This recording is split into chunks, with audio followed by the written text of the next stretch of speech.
আমাদের vice chancellor তিনি আমাদেরই ছেলে, এবং আমি বিশ্বাস করি যে তিনি আরও দ্রুততার সঙ্গে বাকি যে কাজগুলো রয়েছে তার সতীর্থ নিয়ে, তার কালিগস যারা আছেন তাদেরকে নিয়ে তিনি কাজগুলো শুরু করবেন।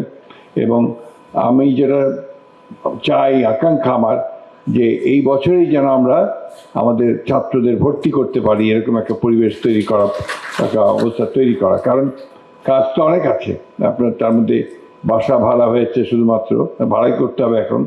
এরপরে আপনার যেখানে ক্লাস হবে সেই ক্লাসগুলো বাসা ভাড়া করতে হবে। বড় ঠাকুরগাঁতে এখন অনেক বড় বড় বাড়ি হচ্ছে আমি দেখেছি, সুতরাং এটা খুব একটা কঠিন হবে না পাওয়া, এবং এখানে সহযোগিতা সবই পাওয়া যাবে।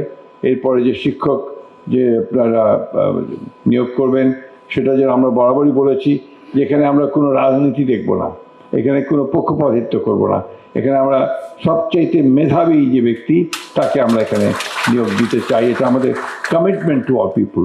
এটা ভাইস চ্যান্সেলর সাহেবকে সেই কথাটা আমি খুব পরিষ্কার করেই বলেছি। এখানে আমরা শিক্ষকের ক্ষেত্রে আমরা কোনো রকমের কোনো কিছু করতে চাই না। অতীতে অনেক সাফার করেছি আমরা, আমাদের শহীদুজ্জামানকে নিয়ে আমি সাফার করেছি। সে ফার্স্ট ক্লাস ফার্স্ট হলো তার ডিপার্টমেন্টে, অথচ তাকে আমরা ঢাকা বিশ্ববিদ্যালয়ে চাকরি দিতে পারিনি।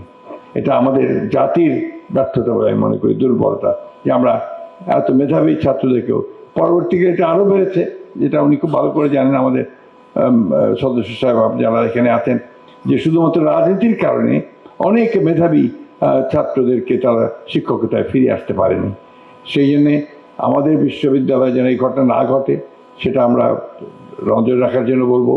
আর একটা জিনিস যেটা আমরা সবসময় চাই, যে এখানে শুধু যেটা কথাটা বললেন, যে এখানে শুধুমাত্র যে লেখাপড়া হবে তাই না, এখানে যেন গবেষণা হয়, এখানে যেন চর্চা হয় জ্ঞানের, এবং এটাকে যেন ছড়িয়ে দেওয়া যায় সবখানে, সেই কাজটা আমাদেরকে করার চেষ্টা করতে হবে।